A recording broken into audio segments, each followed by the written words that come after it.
था उसको मद्देनजर रखते हुए अमेरिका हर हालत में पाकिस्तान की इस्तेमाल करेगा।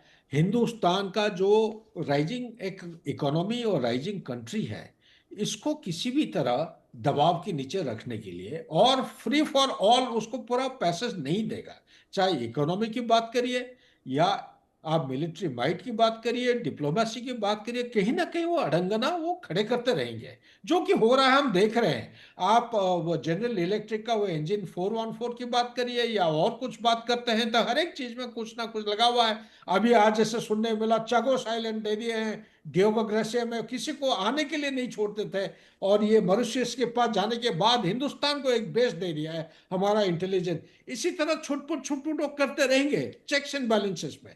और तीसरी पॉइंट यहीं पे मैं कहना चाहता हूं, पाकिस्तान की जो इतिहास है उसका जो क्रिएट, हम स्टार्ट करते हैं लियाकत अली खान जिन्ना और टू नेशन थ्योरी और लैंग्वेज पे खत्म हो जाता है हमारा, धर्म के आधार पर वो किए गए थे। ये सारे बकवास है, ये नैरेटिव है।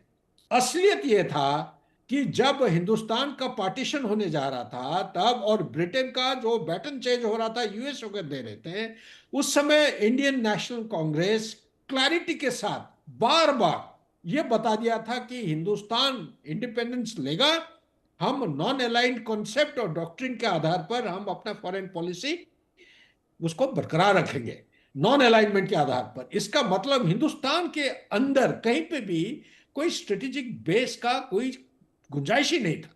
और जब कोई एक सुपर पावर बनता है, जब बैटन यूएसए के पास जा रहा था, सुपर पावर को जगह जगह पूरा विश्व के अंदर मिलिट्री बेस, स्ट्रेटेजिक बेस बनाना निहायत ही आवश्यक है। पाकिस्तान का क्रिएशन, उसका जियो स्ट्रेटेजिक इंपॉर्टेंस इतना है ज्योग्राफी की वजह से, it is at cross road with South Asia, जी central Asian republic, middle east.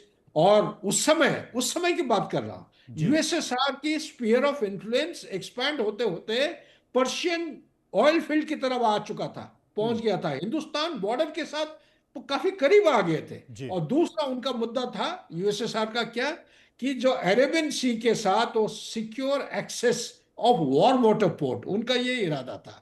इसके बारे में कोई चर्चा नहीं करते हैं, सब बात करते हैं वहीं पे वो लैंग्वेज और रिलीजन के ऊपर खत्म करते हैं पाकिस्तान के। जी पाकिस्तान वही जिना 10 साल पहले, जब तक ये पार्टीशन नहीं हुआ था, यही जिना उसके इसके खिलाफ खड़े होते थे। ढाका में जब ये चर्चा चली तब यही खड़े होकर बताते थे, नहीं, two nation theory is not acceptable.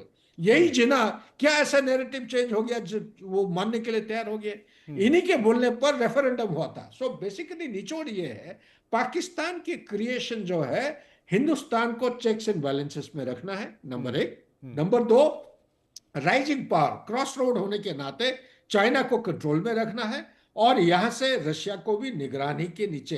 अभी रशिया जो है वो डिसइंटीग्रेट हो गया 1991 के बाद, फिर भी सेंट्रल एशियन रिपब्लिक ये एक रशिया का अंडरबेली माना नहीं जाता, एक्चुअली हकीकत है।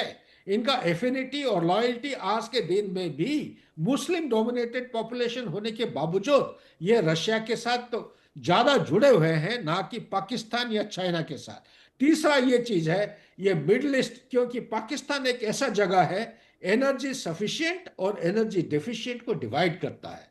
पूरा विश्व का जो एनर्जी डेफिशिएंट इलाका है, ये पाकिस्तान की दक्षिण और पूर्व की तरफ बंटे हुए हैं, और उत्तर की तरफ। और जो एनर्जी सफिशिएंट है, इसकी पश्चिम की तरफ सब फैले हुए हैं। तो हम्म इसके बीच में अमेरिका किसी भी तरह, मैं आपके चैनल के थ्रू ये किताब दिखाता हूँ, आप जब टाइम होगा आपने ये जी बताइएगा, ये है जी किताब नो एग्जिट फ्रॉम पाकिस्तान। अगर आपका मेरे ये कैमरा के साथ दिख रहा है, ये देखिए, no exit from Pakistan, Daniel S Markey, एक रिसर्च डॉक्यूमेंट है।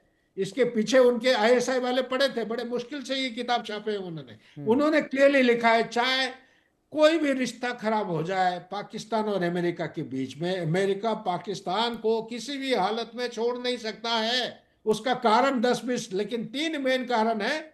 इसके पास एटॉमिक बॉम्ब है, जी दूसरा मिसाइल वाले जो है, जी मिसाइल इतने बड़े बड़े शानदार मिसाइल हैं, हाँ शायद विश्व में बहुत कम देश होंगे, और एक इस्लामिक नेशन है। हम्म और तीसरा चीज उन्होंने बताया कि ये एक देश है, ये largest arm forces, sixth largest arm force in the world, और ग्लोबल फायर पावर इंडेक्स के मुताबिक पहले 9th पोजीशन में होता था, पिछले आई थिंक एक साल के अंदर उसका डाउन हो गया 12, और 12 से अभी नीचे फिसलते जा रहा है, बहुत सारे कारण हैं, लेकिन ये एक बहुत देश है। सारे कारण हैं। ये तमाम सारी चीज़ें जो नज़र रखने लायक है। मेरे साथ संजीव जी मौजूद हैं। संजीव जी, बेहतर तरीके से समझाया, लेकिन चीन को कंट्रोल रखना है, पाकिस्तान पर नज़र रखना है, लेकिन जिस हिसाब से अमेरिका की नज़दीकियां पाकिस्तान से बढ़ रही हैं और तस्तरी में तमाम रेयर अर्थ और सुविधाएं पाकिस्तान अमेरिका के सामने रख रहा है और भारत को लेकर बार बार अमेरिका तलखी दे रहा है, अमेरिका पर क्या करें, कैसे नज़र रखें?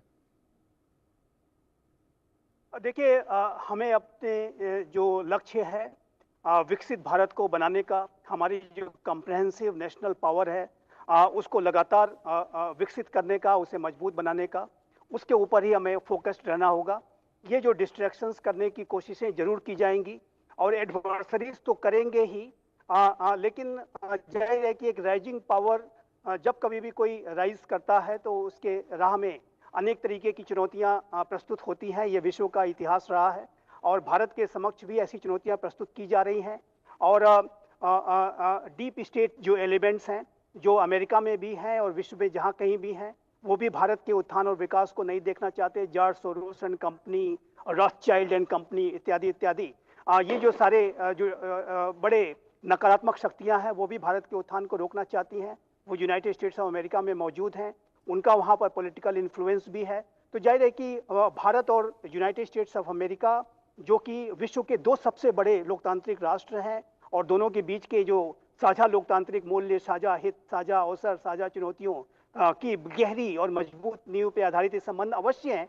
लेकिन इन संबंधों में भी रोड ब्लॉक्स को खड़ा करने की कोशिश की जाएगी। जैसे जैसे भारत आगे बढ़ेगा, अमेरिका के जैसा कि मैंने जी। कहा कि डीप स्टेट एलिमेंट्स के माध्यम से चुनौतियां प्रस्तुत होंगी, लेकिन हमें राजनीतिक इच्छा शक्ति सबसे बड़ी और महत्वपूर्ण बात है। जी। देखिए मनोज जी, ये भारत का सौभाग्य है, मैं कहूंगा कि 2014 के बाद से जो सरकार आई है और हमारे जो visionary prime minister Shri Narendra Modi का जो नेतृत्व मिला है, वो बहुत ही संकल्पवान नेतृत्व है। और उनके अंदर का जो आत्मविश्वास, उस पूरी सरकार का जो आत्मविश्वास है, वो मेरा ऐसा मानना है कि ऐसी किसी भी चुनौती पर विजय हासिल करने में समर्थ है, सक्षम है, संकल्पबद्ध है और उसी और दिशा विजन में भी बहुत सरकार क्लियर आगे है। भी बढ़ रही है, और उसी दिशा में सरकार आगे बढ़ रही है। जी जी देश जी। की डिप्लोमेसी भी आगे बढ़ रही है, लेकिन संकेत क्या होंगे इंतजार करना पड़ेगा। शुक्रिया हम संजीव जी का करेंगे, शुक्रिया सुधाकर जी का करेंगे, जो मेरे साथ इस मुद्दे पर विस्तार से चर्चा कर रहे थे। आगे बढ़ते हैं और बात